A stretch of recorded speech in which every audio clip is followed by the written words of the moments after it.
Hi everyone, I'm Jade from Green Valley Fingerlimes. It's really good to see you today, well virtually see you. And basically I live in Queensland on the Sunshine Coast. We're in a subtropical climate here and so it's a beautiful day today. A nice pleasant, probably around about 25 degrees even though it's winter still.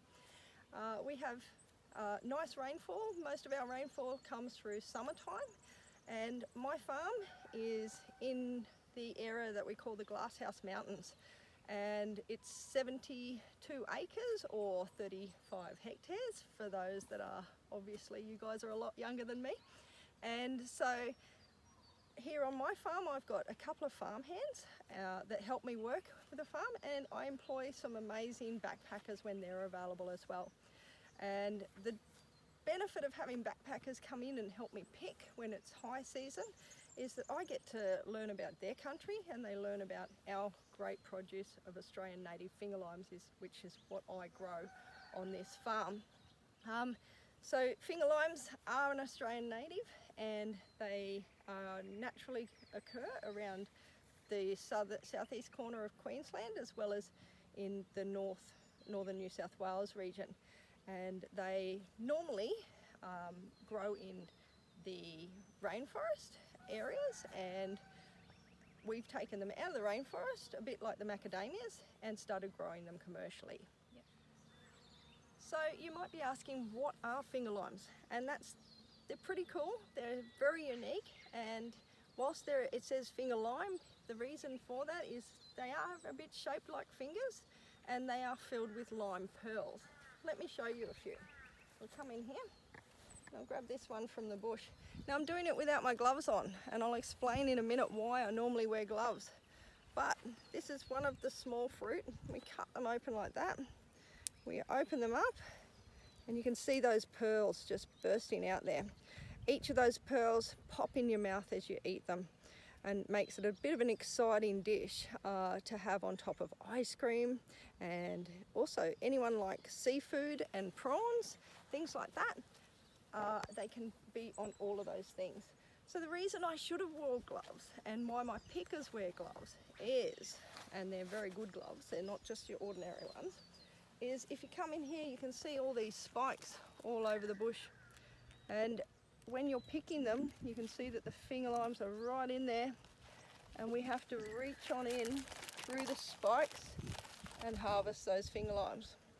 So gloves are really important. Also, my pickers and myself wear long sleeves and jeans as part of what we have to do. They are very spiky and we get a lot of spikes all through our hands, and sometimes in summer when we're harvesting we'll get wasp nests in there too, so that makes it really uncomfortable to find one of those, and I've been stung on the face and everywhere. So it's not really fun, but the product is worth it. So when we go out and we pick, we normally pick between the December right through to July. So we're just finishing up harvest just last month and now, and we basically go around and we try and get as many of these off all the time. We've got a few different varieties here as well, so if you come down and have a look at these ones I've got here for you. The variety this one here is the Champagne Red variety, and you'll see that there's not many seeds in there, nice pink colour and red. And then we've got over here the Emerald, which is black on the outside but this vibrant nice green on the inside. And then this is Chartreuse that has a clear sort of yellow pearl on the inside but has loads of seeds. So we're developing a variety that has less seeds, and that's better for the chef because they don't really like picking out all of these seeds. But saying that, this one is my favourite flavour, and it sort of tastes a little bit like Whiz Fizz sour. It's really yummy.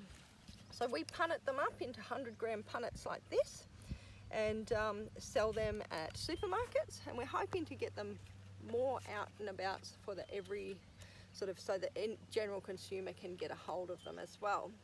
We also, for restaurants and things like that, we sell them in our 1 kg and 2 kg boxes. So we send these down to all markets across Australia. Our best market happens to be in Melbourne, Victoria, and all Aussie Produce actually sells them down there, from the markets for us to all the restaurants and to fruit stores down your way. So that's really exciting. We also export overseas to Italy, Hong Kong, Macau, and we're planning to extend our export market across to Netherlands, and hopefully, if we can freeze them, to Japan and USA.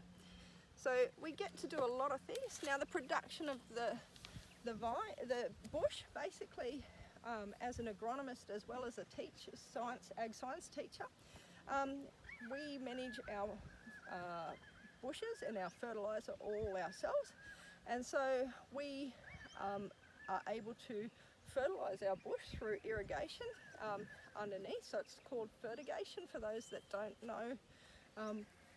When we put nutrients through the water, we call it fertigation, and we fertilise underneath. So we've got sprinklers under each one of these trees, and so whenever they are hungry trees and they need a bit more food, we just whack it through the irrigation and they get their food that way.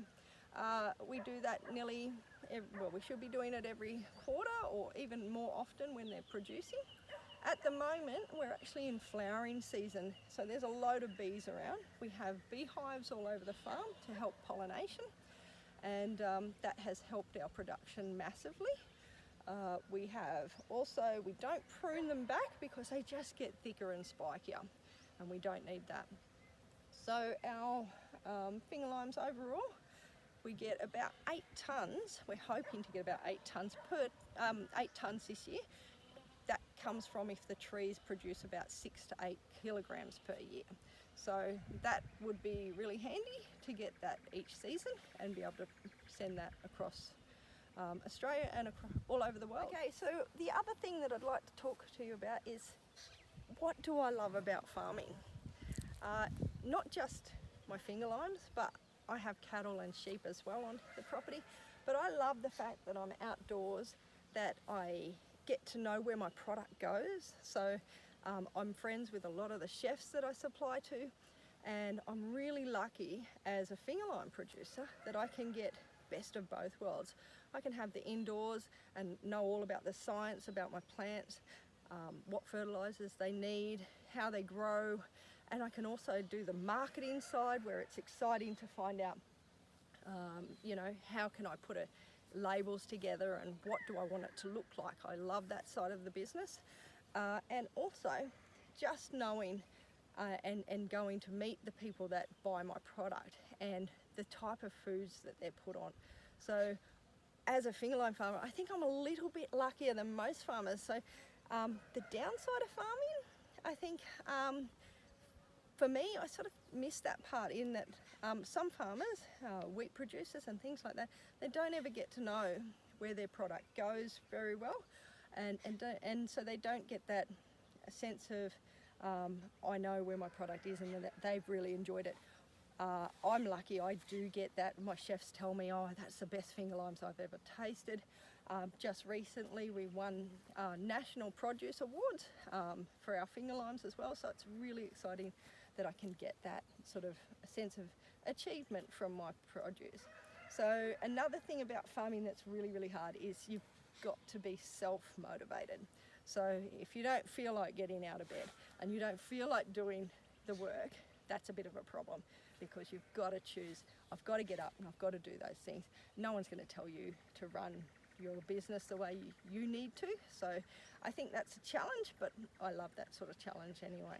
So I think everyone should have a go at farming, and it's a great opportunity to sort of work outdoors and run your own business, really, and I love that. So thank you, and hopefully you've enjoyed today's session and talking with me and visiting my farm. Thank you.